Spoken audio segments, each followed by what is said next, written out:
All right, what's up, everybody? We're going to go over the knee special test. I've got 4 special tests to show you, and Elliot here is nice enough to be our model, so we'll get right into it. Guys, if you're following me on your PowerPoint, just like I said with the ankle, the first thing, if anybody's ever down, this is on the field, you have to rule out fracture first.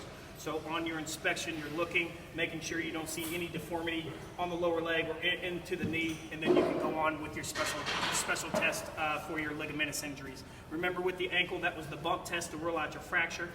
Other than that, guys, I wish we were in class because I could basically try to show you that anytime any ligament is hurt in the knee, your knee's way of telling you or your body's response to it is called effusion.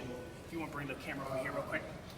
For effusion, it's the same thing as swelling, except it's within the joint, and the only joint that we can actually see effusion on is the knee. So on most people's knees, you can see our nice little dimple that basically outlines our patella, and we've got our patella or our quad tendon, and then down into our patellar tendon. And you can see a nice little indentation of these dimples on both sides. Effusion, the only way you're going to see this, and you can look this up on other Google images, is these 2 dimples will actually be puffed out like that. That, again, is your body's way of saying, hey, something is going on within the joint. Now, that could be the ACL, that could be the PCL, that could be the meniscus. Either way, we know that something's down. Obviously, with any knee injury, if you've ever had one, there is going to be a significant amount of pain, and I'll talk about that later. But we're going to get right into this, and we're going to start off with the MCL. If you're following me on your PowerPoint, which I hope you are, this is called the valgus stress test, and what I'm only interested in is your hand placement, okay? Because it does take a lot of practice for this, and I want you to obviously remember to test bilaterally. You cannot just test one side and come up with a diagnosis and say, yes, that is a sprained MCL or ACL or whatever it is, okay? You have to test bilaterally. So in this occasion, we're gonna say that his left leg right here is gonna be the injured side, and his right leg is gonna be the non-injured side, okay? So with the valgus stress test, your hand is gonna be down here on the medial malleolus. Your other hand right here, this is what I call your anchor hand because our MCL goes right here. We are testing valgus means medial force, okay? We are going to basically give a medial force, and its function is to protect against the medial force of the knee so your knee doesn't go in sideways. So your hand's gonna be right here on the lateral side. Other hand down here on the medial malleolus, and what I'm doing, guys, is I'm just pushing in. Now this is a very thick ligament, it should not move.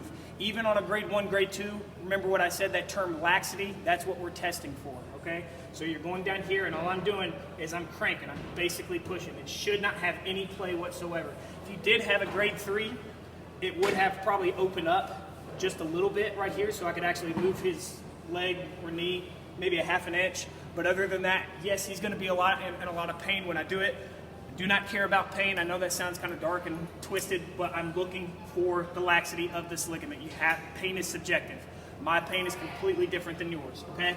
So, just like what I said, I'll be a good observer, and we'll test bilaterally, okay? So obviously he's not injured, they both look good. On the LCL is on the lateral side. Now we're talking about our lateral collateral ligament.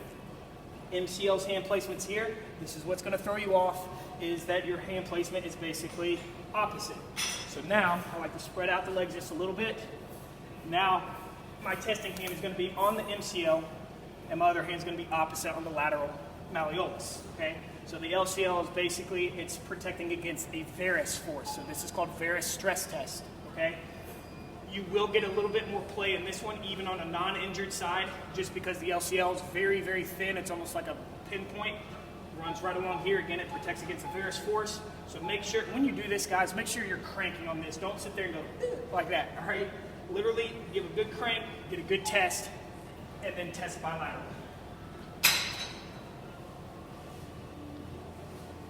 And what I always like to say too, male or female, it really doesn't matter how big your hands are or how big or small the athlete is. You can still get it. It comes with a lot of practice. So just make sure that you're testing. You can feel that ligament either catch, or if it's a grade 3, it's going to open up into the end point, okay? The next one, this is kind of the tricky one because this one's called a Lachman test. There are probably, again, 25 different special tests for the knee. These are the ones that you're going to be using in the field or the clinic if you go into this more practically. So this is the #1 ACL test that we always do. It's called the Lachman's test. Anytime you're watching any kind of sporting event and they don't cut to a commercial and you see an athlete actually try to tear their ACL and the athletic trainer goes on out to the field, they're going to be most likely doing the Lockman's test. So you can bring the camera this way. So what you're going to do, this one takes a lot of practice too. You've got to make sure they're relaxed, okay? The biggest thing you're going to be guarding or fighting against, if you've ever torn your ACL, if you've seen anybody ever torn your ACL, your body's very smart. It knows something happened, so your hamstring back here is going to be guarding. That's what you're going to be fighting against. Yes, there's going to be pain, and they're going to be screaming most likely. We'll get into that layer of why, but you got to get a good test. So one thumb is going to be, and your hand's going to be wrapped around the outside. I put it basically right on top of the quadriceps tendon, and then I come down below the patella and put the other one right here on the tibial tuberosity where the patellar tendon is. You're going to try to get them to relax as much as possible, bend them at 30 degrees, and basically what I'm doing, guys, is I'm just creating anterior translation with my hand, okay? Because the ACL prevents your knee from anterior translation. So it looks like I'm doing this, which essentially I am, but what I'm trying to do is get a clicking feel, and he can feel it too, and that's your ACL catching. You feel that? Yeah. So that's your ACL catching. That means it's still intact, okay? You guys can look this up on YouTube. It's pretty cool. Where you can do it like this. It doesn't really matter. But for a positive one of these, I wish I had one in class, you could actually see this one open up about 1 to 2 inches up top. So you guys can YouTube that, a positive ACL or a positive Lockman's test when somebody actually tears their ACL. For your last one, this is for meniscus, okay? I'm not going to show you PCL because we don't really look at PCLs anymore. We do, but we'll get into that in another lecture because they're non-operative roll over your stomach. This one's called the Apley's compression test. So you've got 2 meniscus that sit right below your patella.